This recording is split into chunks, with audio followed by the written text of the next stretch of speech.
दोस्तों स्वागत करते हैं आपके अपने YouTube चैनल समाधान अड्डा में। आज का जो वीडियो होने वाला है वो प्राचीन भारत से होने वाला है, जिसमें लगभग 100 प्लस क्वेश्चन करवाने वाले हैं। आप लोग दिल थाम के बैठ रहिए, हाथ गोड़ धो करके, दिमाग खोल के, कान खोल के, और इसको याद कर लेना है, ठीक है। अगर इसका PDF चाहते हैं तो मेरे टेलीग्राम चैनल इस वीडियो के डिस्क्रिप्शन में उसका लिंक मिल जाएगा, वहाँ से जाकर ज्वाइन हो सकते हैं, ठीक है। तो चलिए शुरू करते हैं। देखिएगा टॉपिक है, चलिए यहाँ देखिए, इतिहास का पिता कहा जाता है। इतिहास का पिता कहा जाता है, हम लोग बचपन से पढ़ते आ रहे हैं हेरोडोटस, लेकिन कहाँ के हैं ये नहीं पढ़ते हैं। तो यूनान के। हेरोडोटस कहाँ के हैं? तो यूनान के। तो इतिहास के पिता हेरोडोटस है कहाँ के? तो यूनान के। चलिए आगे चलते हैं। पहिए या कृषि का आविष्कार, तो हम लोग एगो पढ़ लेते हैं। पहिया किस काल में? तो नवपाषाण काल में। कृषि नवपाषाण काल में। तो पहिया और कृषि का आविष्कार किस काल में हुआ? तो नवपाषाण काल में। कब हुआ? नवपाषाण काल में पहिया और कृषि का आविष्कार। थोड़ा स्पीड में चलेंगे, इसलिए आप लोग बोलते रहिएगा मेरे साथ, आप लोग को भी याद हो जाएगा। देखिए आगे, आग का आविष्कार तथा होमोसेपियंस यानी ज्ञानी मानव का उदय कब हुआ? तो यह पूरा पाषाण काल में हुआ। आग का आविष्कार कब हुआ? पूरा पाषाण काल में। होमोसेपियंस पूरा पाषाण काल में। चलिए आगे देखिएगा, पशुपालन का प्रारंभ कब हुआ? तो मध्यपाषाण काल में। पशुपालन का प्रारंभ कब हुआ? मध्यपाषाण काल में। अब आगे देखिए, यहाँ से 3 ऐसे ही याद कर लेना है। भीमबेटका एक पुरातात्विक स्थल है। भीमबेटका एक पुरातात्विक स्थल है जो गुफा शैल चित्र के लिए प्रसिद्ध है। यह कहाँ है? तो रायसेन जिला मध्य प्रदेश में। भीमबेटका एक है, यह पुरातात्विक स्थल है। प्रसिद्ध किसके लिए है? तो गुफा शैल चित्र के लिए है कहाँ? तो रायसेन जिला मध्य प्रदेश में है। क्लियर? चलिए आगे चलते हैं।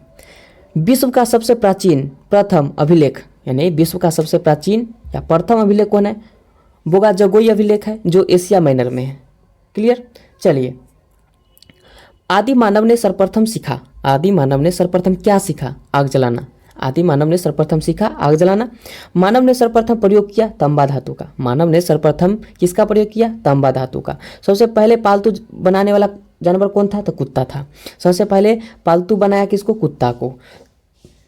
सिंधु सभ्यता काल था 2500 से 1700 ईसा पूर्व। सिंधु सभ्यता का काल था 2500 से 1700 ईसा पूर्व।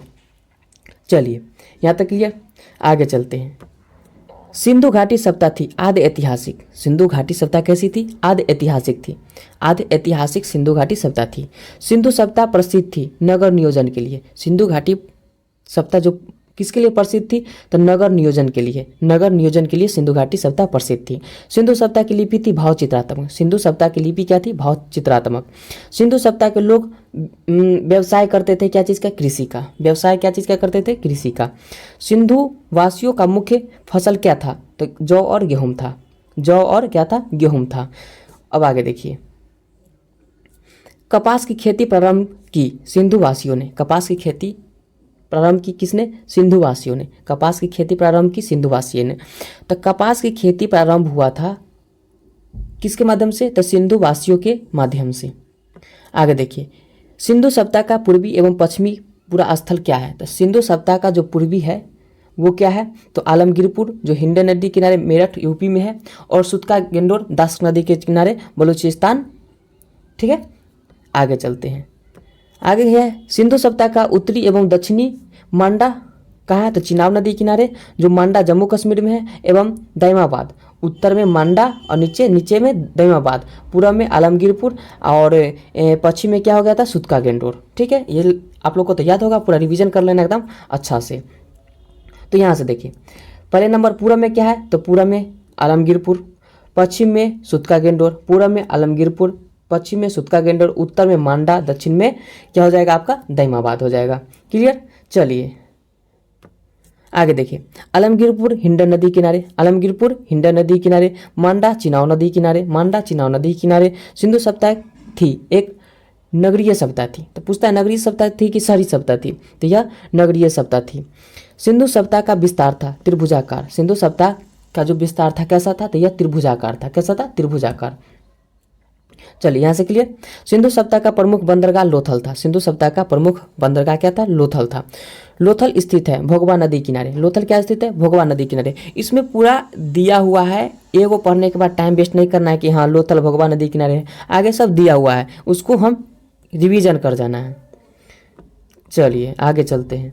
देखिएगा, भारत में हड़प्पा का बृहत्तम स्थल राखीगढ़ी हरियाणा, हिसार हरियाणा में घग्गर नदी के तट पर है। भारत में सबसे बड़ा स्थल क्या है? तो राखीगढ़ी है। राखीगढ़ी जो कहा है हिसार में, हिसार जिला में हरियाणा में है, जो किस नदी किनारे है? तो घग्गर नदी किनारे है। सिंधुवासी पूजा करते थे पशुपति की। सिंधुवासी पूजा किसका करते थे? पशुपति की पूजा करते थे। ठीक, आगे है हड़प्पा सिंधु सभ्यता के बारे में सबसे पहले जानकारी दी। हड़प्पा यानी कि सिंधु सभ्यता के बारे में सबसे पहले जानकारी किसने दी? तो चार्ल्स मैसेज ने। किसी को जानकारी देना रहता है कि खाया कि नहीं खाया, सोया कि नहीं सोया, तो क्या करते हैं? मैसेज भेज देते हैं, आए गुड मॉर्निंग, गुड नाइट, ऐसे भर देते हैं। तो सबसे पहले मैसेज कौन दिया, जानकारी कौन दिया? तो चार्ल्स मैसेज ने दिया। कब? 1826 में। कब दिया? 1826 में दिया। चलिए, हड़प्पा स्थित है पाकिस्तान के पंजाब प्रांत के मोंटगोमरी जिला में, जो रावी नदी के तट पर है। हड़प्पा स्थित कहाँ है? तो पाकिस्तान के पंजाब प्रांत के मोंटगोमरी जिला में, जो किस नदी के किनारे हड़प्पा है? तो रावी नदी किनारे। हड़प्पा किस नदी किनारे? तो रावी नदी किनारे है। चलिए, क्लियर होता होगा। आगे देखिएगा, हड़प्पा की खोज दयाराम साहनी 1921 में। हड़प्पा की खोज दयाराम साहनी कब? 1921 में। हड़प्पा की खोज दयाराम साहनी 1921 में किए। हड़प्पा की सभ्यता थी कांस्ययुगीन सभ्यता। हड़प्पा कैसी सभ्यता थी? तो कांस्ययुगीन सभ्यता थी। हड़प्पा की खोज दयाराम साहनी 1921 में। आगे देखिएगा, हड़प्पाई समाज थी मातृसत्तात्मक। हड़प्पाई समाज थी कैसी थी? मातृसत्तात्मक थी। हड़प्पाई समाज मातृसत्तात्मक थी। स्वास्तिक चिन्ह देन है हड़प्पा सभ्यता की। स्वास्तिक चिन्ह देन है हड़प्पा सभ्यता की। हड़प्पा निवासी का रुचि था शतरंज खेल में। हड़प्पा सभ्यता के जो लोग थे वह क्या खेलते थे? तो शतरंज खेलते थे। ठीक है, इसी में उन लोगों को रुचि मिलता था। धौलावीरा स्थित है गुजरात के कच्छ जिला में। धौलावीरा कहाँ है? गुजरात के कच्छ जिला में स्थित है। धौलावीरा गुजरात के कच्छ जिला में स्थित है। RS-37 कब्रिस्तान मिला है हड़प्पा से। RS-37 कब्रिस्तान कहाँ से मिला है? तो हड़प्पा से मिला है। हड़प्पा के लोग अनभिज्ञ थे, यानी कि हड़प्पा लोग क्या चीज़ का ज्ञान नहीं था? तो लोहा से परिचित नहीं थे। यानी हड़प्पा के लोग क्या चीज़ से परिचित नहीं थे? तो लोहा से परिचित नहीं थे। चलिए आगे देखिएगा, हड़प्पा में मिट्टी के बर्तन पर प्रयुक्त रंग लाल होता था। हड़प्पा में मिट्टी के बर्तन पर प्रयुक्त रंग होता था, वो कैसा होता था? तो लाल रंग का होता था।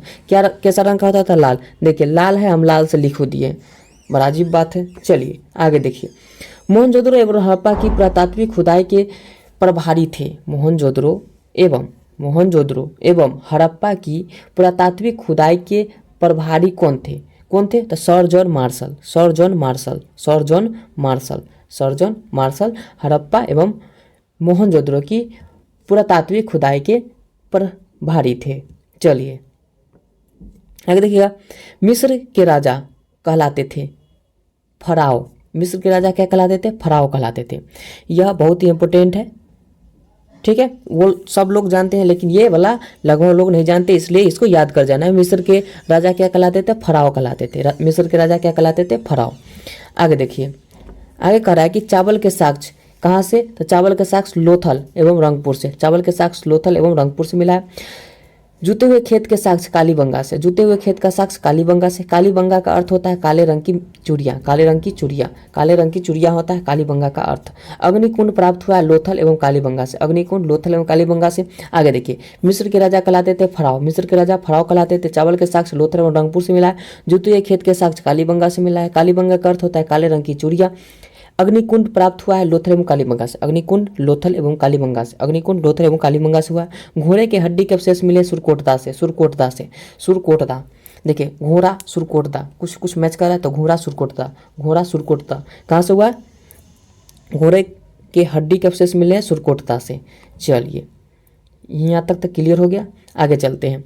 देखिएगा, सिंधु सभ्यता की सबसे बड़ी इमारत है मोहनजोदड़ो से प्राप्त अन्नागार। सबसे बड़ी इमारत कौन है? तो अन्नागार है। अन्नागार सबसे बड़ा इमारत अन्नागार। ठीक है, मोहनजोदड़ो की खोज 1922 में हुआ। मोहनजोदड़ो की खोज 1922 में किसने किया? तो राखालदास बनर्जी। किसने किया? तो राखालदास बनर्जी। मोहनजोदड़ो का अर्थ होता है मृतकों का टीला।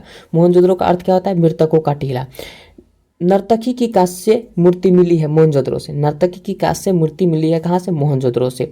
ठीक है, अब देखिए कहाँ स्थित है मोहनजोदड़ो, उसके बारे में दिया हुआ है। मोहनजोदड़ो है पाकिस्तान के सिंध प्रांत लरकाना जिला में, यह सिंधु नदी के तट पर है। मोहनजोदड़ो किसके नदी के तट पर है? तो सिंधु नदी के तट पर है। मोहनजोदड़ो पाकिस्तान के सिंध प्रांत लरकाना जिला में सिंधु नदी के तट पर है। मोहनजोदड़ो से प्राप्त स्मारक बृहत स्नानागार, वो क्या था? अन्नागार। वो क्या था? सिंधु सभ्यता की सबसे बड़ी इमारत कौन था? तो अन्नागार। और यहाँ बोल रहा है कि मोहनजोदड़ो से प्राप्त स्मारक बृहत्तम स्नानागार। मोहनजोदड़ो से प्राप्त क्या हुआ है? तो बृहत्तम स्नानागार, सबसे बड़ा स्नान करने वाला जो जगह होता है वो स्नानागार मिला है। ठीक है, चलिए आगे चलते हैं। मेसोपोटामियाई आधुनिक नाम इराक, यानी मेसोपोटामियाई का जो आधुनिक नाम कौन है? इराक है। का अर्थ क्या होता है? दो नदियों के बीच की भूमि। मेसोपोटामिया का अर्थ होता है दो नदियों के बीच की भूमि। चलिए, वैदिक सभ्यता का काल है 1500 से 600 ईसा पूर्व। वैदिक काल को जो वैदिक सभ्यता का जो काल है 1500 से 600 ईसा पूर्व है। वैदिक सभ्यता का जो काल है 1500 से 600 ईसा पूर्व है। वैदिक सभ्यता का निर्माण संस्थापक आर्य थे। वैदिक सभ्यता का जो निर्माता या संस्थापक थे वो कौन थे? आर्य थे। आर्यों की जानकारी मिलती है ऋग्वेद से। आर्यों की जानकारी मिलती किससे? ऋग्वेद से मिलती है। आर्यों की जानकारी ऋग्वेद से मिलती है। ऋग्वेद काल में आजीवक अविवाहित रहने वाली महिलाओं को क्या कहा जाता था? अमाजू कहलाता था। यानी ऋग्वेद काल में जो महिला अविवाहित रहती थी उसे क्या कहा जाता था? तो अमाजू कहा जाता था। ठीक है, यहाँ तक क्लियर। चलिए आगे चलते हैं अगला पेज में। आगे दिया रखा है कि आर्य भारत आए 1500 ईसा पूर्व से पहले। आर्य भारत कब आए? तो 1500 ईसा पूर्व से पहले आए। आर्य पहले बसे पंजाब का अफगानिस्तान, पंजाब एवं अफगानिस्तान में। आर्य सबसे पहले कहाँ बसे? पंजाब और अफगानिस्तान में बसे। आर्यों का मूल निवास स्थान मध्य एशिया था। आर्यों का मूल निवास स्थान कहाँ था? मध्य एशिया था। आर्यों का मुख्य व्यवसाय था पशुपालन व कृषि। आर्यों का मुख्य व्यवसाय क्या था? पशुपालन व कृषि था। आर्यों की भाषा या पेय पदार्थ थी। तो आर्यों की भाषा क्या थी? संस्कृत। और पेय पदार्थ सोमरस। आर्यों की जो भाषा थी वह संस्कृत थी और पेय पदार्थ क्या थी? तो सोमरस था। चलिए आगे चलते हैं। यहाँ दिया हुआ है कि आर्यों का प्रिय पशु और देवता कौन था? तो प्रिय पशु घोड़ा और देवता इंद्र। आर्यों का प्रिय पशु कौन था? तो घोड़ा और देवता इंद्र। प्रिय पशु घोड़ा, देवता इंद्र। आर्यों का समाज था पितृसत्तात्मक। आर्यों का समाज था पितृसत्तात्मक। वेदों व वेदांगों की संख्या, तो वेद 4 वेदांग 6। वेद 4 और वेदांग 6 है। सबसे प्राचीन वेद ऋग्वेद, जिसमें 1028 सूक्त, 10,462 ऋचाएँ हैं। ठीक है, चलिए आगे चलते हैं। ऋग्वेद संकलनकर्ता कृष्ण द्वैपायन वेद व्यास। ऋग्वेद के संकलन कौन किए? तो कृष्ण द्वैपायन वेद व्यास। ऋग्वेद ऋचाओं को पढ़ने वाले को होत्री कहा जाता है। ऋग्वेद यानी ऋचाओं को पढ़ने वाले को क्या कहा जाता है? होत्री कहा जाता है।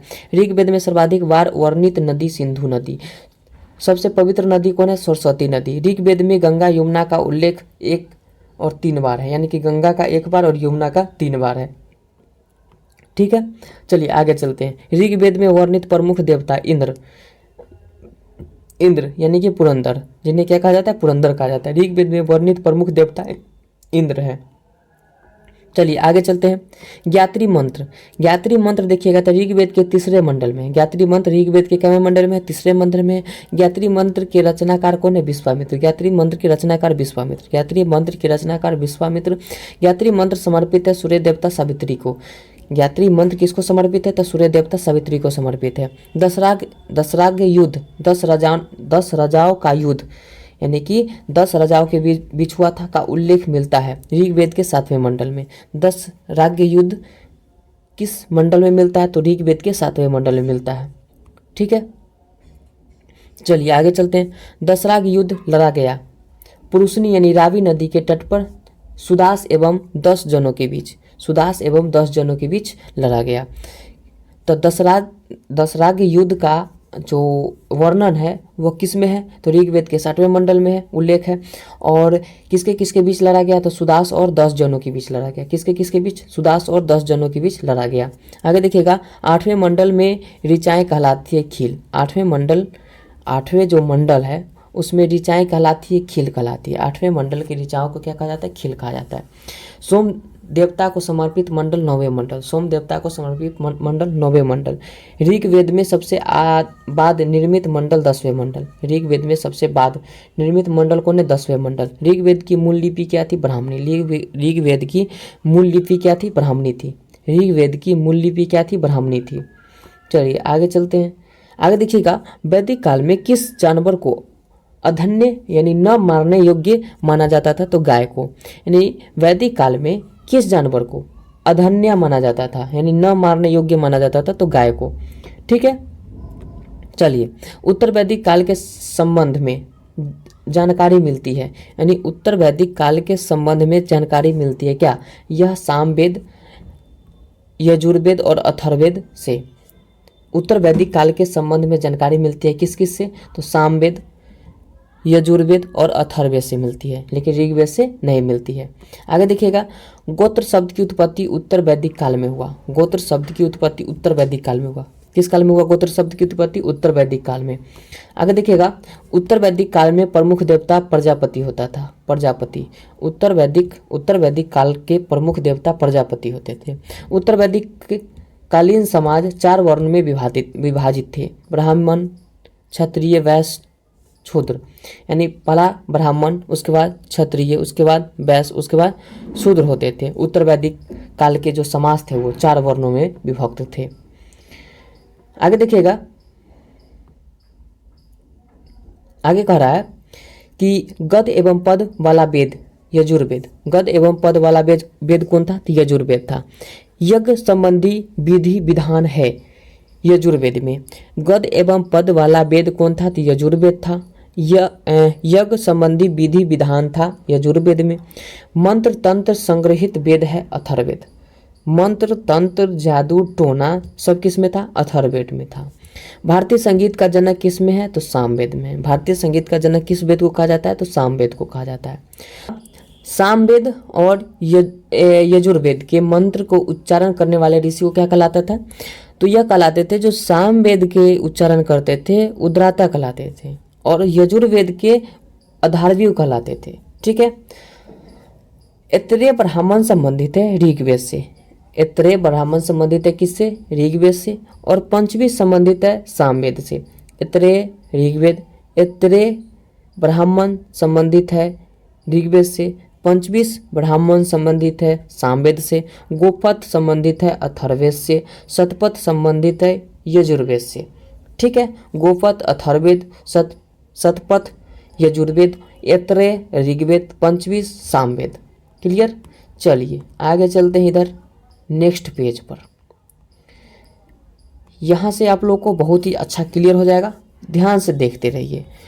पुराणों यानी कि कितना है संख्या? तो 18। पुराण की संख्या 18 का अध्ययन करने वाले प्रथम मुसलमान कौन थे? तो यह अलबर्नी। यानी पुराण के अध्ययन करने वाला प्रथम मुस्लिम कौन थे? तो अलबर्नी थे। पुराणों के संकलनकर्ता लोमहर्ष एवं उग्रसर्वा। लोमहर्ष एवं उग्रसर्वा। पुराणों के संकलनकर्ता लोमहर्ष एवं उग्रसर्वा। आगे देखिएगा, सबसे प्राचीन पुराण है मत्स्य पुराण। सबसे प्राचीन पुराण मत्स्य पुराण। सबसे प्राचीन पुराण मत्स्य पुराण। मौर्य वंश की जानकारी विष्णु पुराण से मिलती है। मौर्य वंश की जानकारी विष्णु पुराण से मिलती है। सबसे प्राचीन पुराण मत्स्य पुराण। मौर्य वंश की जानकारी विष्णु पुराण से। सातवाहन वंश की जानकारी मत्स्य पुराण से। सातवाहन वंश की जानकारी मत्स्य पुराण से। सातवाहन वंश की जानकारी मत्स्य पुराण से।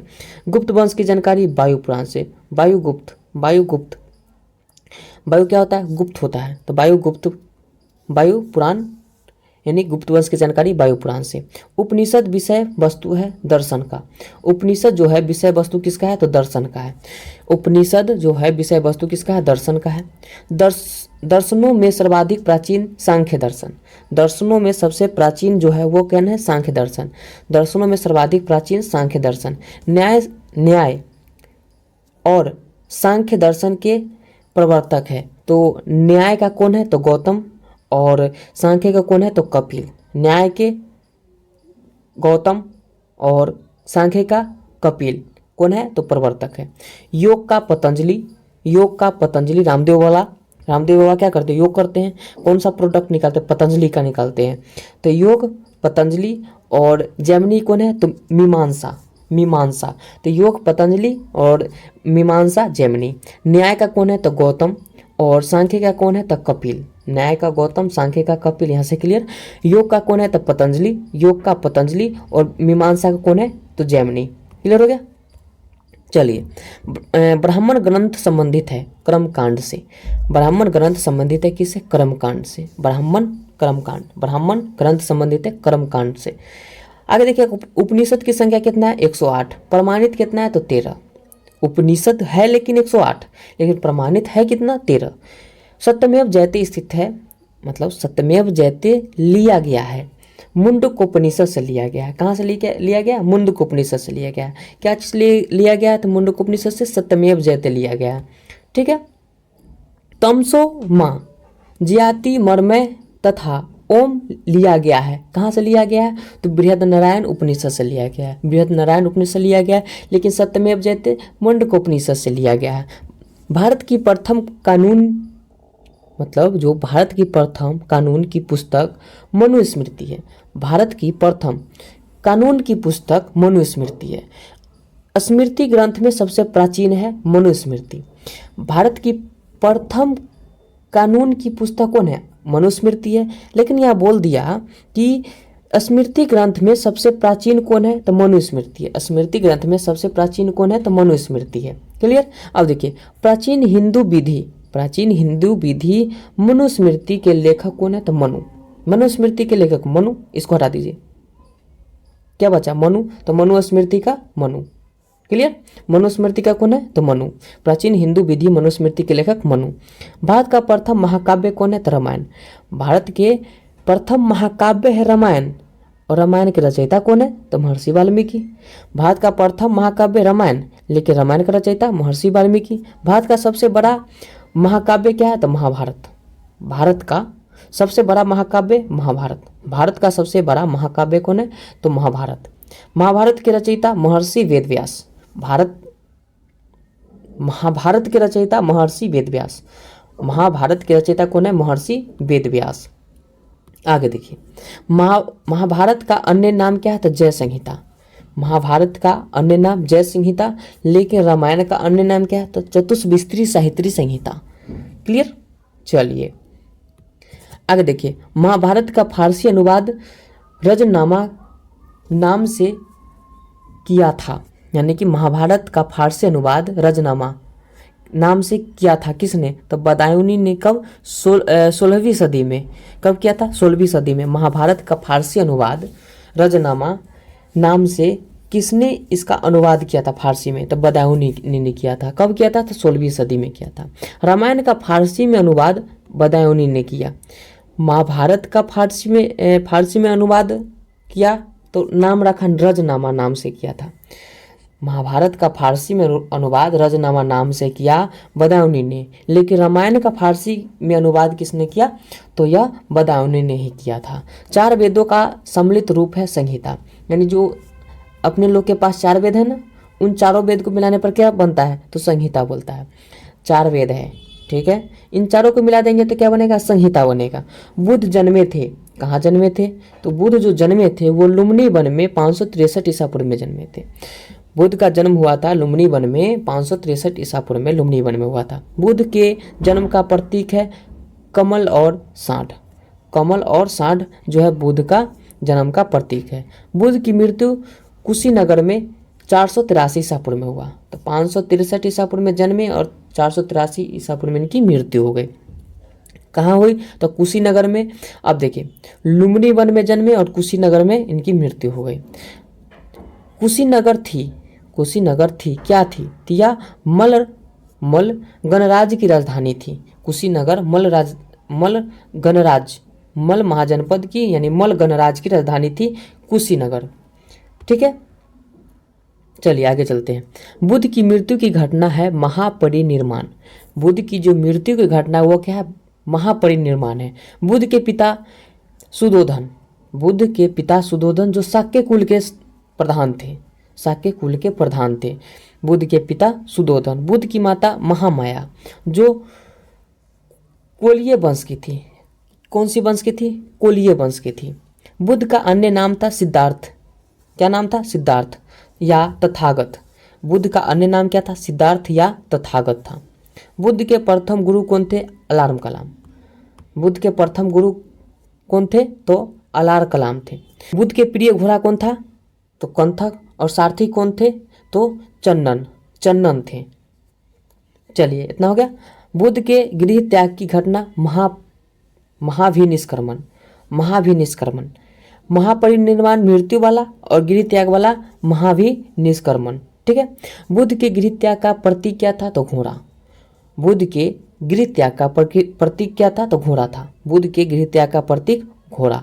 आगे देखिएगा, आगे कह रहा है कि बुद्ध का प्रथम प्रवचन कहलाया धर्मचक्र प्रवर्तन।